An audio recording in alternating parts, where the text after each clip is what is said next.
What's up guys, it's Tommy here and finally I'm back with a brand new video where we will talk about the Arne slot and his position, because more and more journalists and more fans are questioning Arsenal slot's long-term future at Liverpool, which of course comes with the territory. After Liverpool lost 4 Premier League games in a row, of course inevitably questions will be asked about Arne slot's managerial credentials and about his long-term future.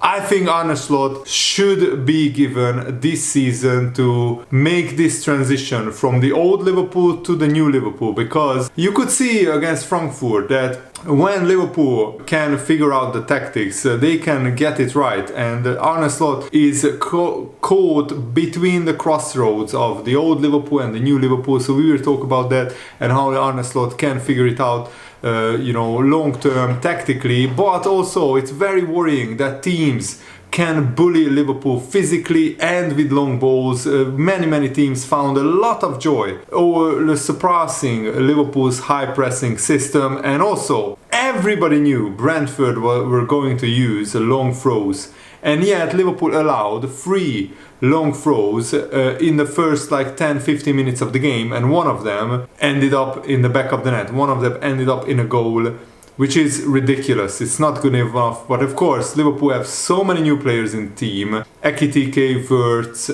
Kerkez, and also Mamadashvili, new goalkeeper. I thought Mamadashvili actually was pretty decent in this game, but of course he conceded 3 goals, and maybe the second Bournemouth goal Mamadashvili could have done better. But still, Liverpool were terrible in the build-up. Why did Liverpool use Konate and Van Dijk as the major players to do the build-up? Why isn't Szoboszlai or Curtis Jones dropping back to do the build-up? I think Curtis Jones sometimes should drop back to be the third centre-back for his range of passing and to use him as the anchor. And sometimes it should be Szoboszlai, sometimes it should be McAllister, sometimes it should be Gravenberch. The matter of fact, Van Dijk and Konate are not the best players when it comes to creativity and build-up and spraying passes around. Van Dijk's long passing is pretty good, but Konate is not great on the ball, and yet they were the players mostly used to do Liverpool's build-up, which of course was a terrible idea, because Brentford were very compact, very deep, and you need a maestro of a passer to unlock these deep block defenses. And the recipe against Liverpool is pretty simple: retreat to your own 18-yard box, defend in a low block, and then hit Liverpool with long balls, hit Liverpool with the counter attacks, hit Liverpool with long throws, with corners, with free kicks. And Liverpool conceded so many goals from set pieces, but also Liverpool already conceding 3 goals from throw-ins. It's absolutely ridiculous when you think about it, that Liverpool have only played 9 games. So every third game we concede a throw-in from a throw-in. We lost against Crystal Palace from a throw-in, and ultimately we lost because of a throw-in today as well. It wasn't a winning goal, but it was a goal that was decisive. Kevin Schade scores the second goal after Liverpool's whole defense is caught up in the Brentford's half, except Van Dijk, and Konate loses a foot race with Schade, and Konate ultimately just gives up, and Schade goes through on goal, and Mamadashvili should come out a little bit more aggressively. He stays on his line and he couldn't save the shot. Kerkez scored a great consolation goal after finally Liverpool penetrated Brentford's backline from a low driven cross by Conor Bradley. The ball found Kerkez at the back post and he slots it home. And then of course the controversy came. Before the second Brentford goal, Liverpool should have had a penalty. Gakpo, I think his knee or ankle was kicked by the Brentford player. The referee didn't give it.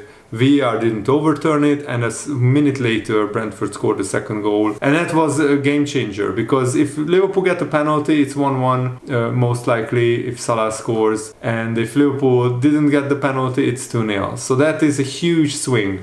And then Brentford got a very soft penalty of their own. The referee gives a free kick outside of the area because Van Dijk and I think it was Dango Ouattara's foot collided. They basically kicked each other's foot. It's a very, very soft penalty, and I guarantee you, if that was inside the box, the referee doesn't give that. Because it's outside, the referee gives it as a free kick. And then VAR said, hold on, it's on the line, so it's a penalty. And then the referee had no choice but to award the penalty. I mean, if you give penalties for these soft fouls, then you will get so many penalties in the Premier League. And that's the problem, it's inconsistent. Referees usually don't give penalties for this. I don't want to complain about the referee again, but even though Liverpool deserved to lose, Liverpool were terrible, the referee was also terrible, and he basically made two game-altering decisions that ultimately resulted in Brentford winning the game. But also what ultimately resulted in Brentford winning the game is that they had the same amount of shots as Liverpool, 8 shots on target, 7 big chances, 2.75 expected goals. I'm just absolutely lost for words. Brentford lost a lot of their players in the summer. They lost Vissa and Mbumo, 2 of their top scorers, and yet they beat Liverpool deservedly. Even though Liverpool had a lot of the ball, they didn't create much with it, and we struggled. We need to get Florian Wirtz and Mo Salah more involved. Salah again didn't have a great game. He scored a brilliant goal, a fabulous goal, and that's why you sometimes keep Salah in the game, because with his weaker right foot he puts it top corner in of the bar, unsavable for Kelleher, who made some good chances, who made some good saves. Also Florian Wirtz had a shot in the first half which should have been a goal, and that was, I think, at 1-0 should have been a goal. Florian Wirtz was unlucky not to score, but also Liverpool just didn't play well enough. Our build-up play really struggled, and what's really painful is that in the last 4 game weeks, Arsenal won 4 games, got 12 points, Liverpool got 0 points, 4 losses in a row. So this is a 12-point swing between Arsenal and Liverpool. Liverpool were ahead of Arsenal before game week 5, and now we are behind Arsenal by 7 points. That's a lot, especially because of Arsenal's goal difference. It's 8 points. I'm not saying the title race is over, but if Liverpool play like this, we are not even in the conversation for the title. Our main aim should be top 4, and that's no danger of being out of the top 4 at the moment. Even though Liverpool are in 7th place, we are just 3 points off 3rd. But the likes of Bournemouth, Sunderland are in the top 4. That shows the brilliance and the unpredictability of the Premier League. The only consolation is that at least Chelsea and Man City lost, so 2 of Liverpool's rivals, for the top 4. But still, Liverpool need to pick up form, and quickly, because we play Crystal Palace, then Aston Villa, Man City and Real Madrid. These next 4 games could make or break Liverpool's season. If we lose these 4 games, then Liverpool's season will be an absolute disaster. I think what Liverpool should do is try to get top 4 and concentrate on the cups. Win the League Cup or the FA Cup, or win the Champions League. If Liverpool play like this, of course, we won't have any chance of winning the Champions League. But I still have faith and hope in Arne Slot that he will figure out the tactics. The bottom line is Liverpool, for the first time since 2021, lost 4 Premier League games in a row. And Liverpool are just the 4th Premier League reigning champions who lost 4 games in a row. Leicester hold the record in 2016-17 with 5 losses in a row, but Man City last season lost 4 as reigning champions. Liverpool in 2021 also lost 4 as reigning champions. So this is par for the course. Liverpool, after winning the Premier League, they lose 4 games in a row. Now this is the 2nd time it has happened. And Arne Slot finds himself at the tactical crossroads, because at Frankfurt, even though Frankfurt weren't at their best, it shows that Liverpool, the style is what Arne Slot's long-term vision is for Liverpool. So if you think about how Liverpool will look like in a few years' time, watch how Liverpool played against Frankfurt. The way the team played, the structure, the starting 11 decisions, it was evident that Liverpool's future is without Salah. I don't think you can leave out Salah still right now, but against Frankfurt, Liverpool played with Gakpo, Ekitike and Isak up front, and that is probably Liverpool's future attack with Wirtz behind them. It all pointed towards a future that Arne Slot is trying to build. Those new signings aren't by accident. Arne Slot has a clear vision of how this team will play, but right now we have many of the old guard and also new players bedding in. I mean, Kerkez, Frimpong found it very difficult to bed into this Liverpool team, and Liverpool are also figuring out tactically how to have the best tactical setup. The problem is there are too many moving parts, it's too chaotic, there is still no settled tactical setup, a settled team. There is not a settled starting 11 that is playing together and gelling together, and that is the main problem at Liverpool. Just too many moving parts, too much chaos, too many like unorganized moving parts, still not gelling well. The structure is basically not rock solid at the moment. And also, if Arne Slot sticks with the Frankfurt setup and the players who fit it best, it could unsettle some players, because that could mean Salah, McAllister not starting, and that it means phasing out one of the most successful and influential players that Liverpool have ever seen. And that's not an easy transition. Of course, it brings back memories of when Steven Gerrard's future was in question, and Liverpool sometimes played better without Gerrard in the team. I'm not saying Liverpool will play better without Salah this season, but the Frankfurt game showed that Liverpool can have a great game and can play well without Salah. So yeah, I think in some games Liverpool should keep Salah out of the starting 11 and maybe bring him on. Some people are saying that Liverpool are thinking about sacking Arne Slot. That's absolute nonsense, even though the Liverpool hierarchy is of course unhappy with the performance of the team, the results, but Liverpool's key decision makers believe Arne Slot is still the right man for the job. Fabrizio Romano confirmed this, that Liverpool absolutely internally, with the hierarchy, the ownership, FSG, all the people at the club, they really trust Arne Slot. He has a lot of trust built up after last season. He won the Premier League without spending any money, but Liverpool had a settled team, a settled structure, settled tactical setup that Arne Slot only needed to tweak. They are, the hierarchy, the Liverpool owners are still 100% convinced that Arne Slot is the best manager to handle the situation. Also, it doesn't help that many players are so out of form, they are so underperforming to their usually own high standards. Not just Salah, but many players. Isak still is not up to 100% sharpness and fitness. Van Dijk, Konate, the fullbacks, they're all underperformed.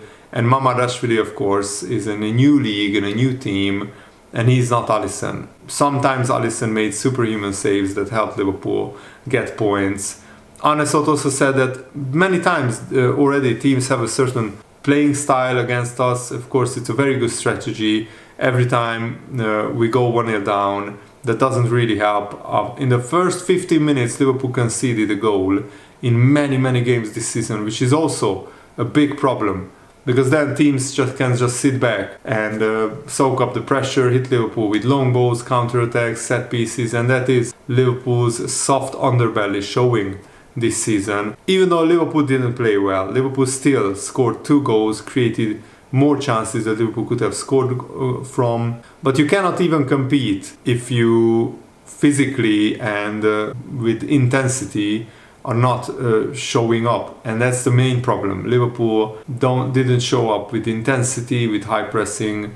It's just like too many disjointed parts in Liverpool's tactical setup. And yes, it's the main reason why Liverpool are struggling is because of the many changes during the summer. But of course, you expected some struggles, but not like 4 losses in a row.